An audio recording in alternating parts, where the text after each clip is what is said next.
ഈ ഡ്രസ്സ് കണ്ട് നിങ്ങൾ മടുത്തുണ്ടാവുമെന്ന് വിചാരിക്കുന്നു. 2-3 വീഡിയോയിൽ നിങ്ങൾ കണ്ടിട്ടുണ്ടെന്ന് അറിയാം. പക്ഷേ ആ വീഡിയോ എടുക്കാനായിട്ടുള്ള ഒരു ഗെറ്റ് റെഡി വിത്ത് മീ ആയിരുന്നു ഇത് actually. And the thing is, ഇതിൽ ഞാനൊരു സാധനം, ഇമ്പോർട്ടൻറ്റ് സാധനം മറന്നു ഗൈസ്. അത് കഴിഞ്ഞിട്ട് ഞാൻ വീഡിയോ മറ്റേ വീഡിയോസൊക്കെ എടുക്കാൻ പോയപ്പോഴാണ് ഞാനിങ്ങനെ ആലോചിക്കുന്നത് അയ്യോ ഇതിട്ടില്ല എന്നുള്ളത്. അതെന്താണെന്ന് നിങ്ങൾ കണ്ടുപിടിക്കാട്ടോ.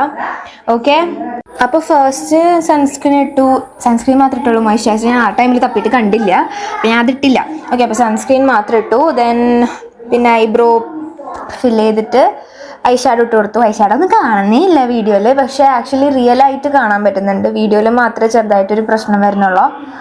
ആൻഡ് ദെൻ ഫിക്സ് ഡെർമയുടെ ലിപ് ബാം എടുത്തിട്ടുണ്ടായിരുന്നു. അപ്പോൾ ഇത് തേച്ചിട്ട് റിസൾട്ട് ഉണ്ടോയെന്ന് വെച്ച് കഴിഞ്ഞാൽ ഞാൻ ഡെയിലി തേക്കാറില്ല ഗൈസ്, അതുകൊണ്ട് എനിക്കറിയില്ല. ആൻഡ് ദെൻ ഇത് സ്വിസ് ബ്യൂട്ടിയുടെ കാജലാണെന്ന് തോന്നുന്നു. അതെ, സ്വിസ് ബ്യൂട്ടിയുടെ കാജലാണ്.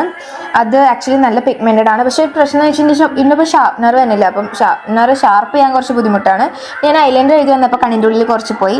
ദുരന്തങ്ങളാണ് ഫുള്ള്. എനിവേസ് അത് കഴിഞ്ഞിട്ട് പിന്നെ നമ്മൾ മസ്കാര ഇട്ടു. പൊട്ട് എനിക്ക് ഇഷ്ടപ്പെട്ടില്ല അങ്ങോട്ട്. ഓക്കെ, അപ്പോൾ ഇതാണ് ഫൈനൽ ലുക്ക്. അപ്പോൾ നിങ്ങൾ എന്താണെന്ന് ഓക്കെ ഇട്ടിട്ടുണ്ടാവും അല്ലേ? ശരിയാ ഗൈസ്, ഞാൻ ലിപ്സ്റ്റിക് ഇടാൻ മറക്കാൻ പാടില്ലായിരുന്നു. അപ്പോൾ ബൈ.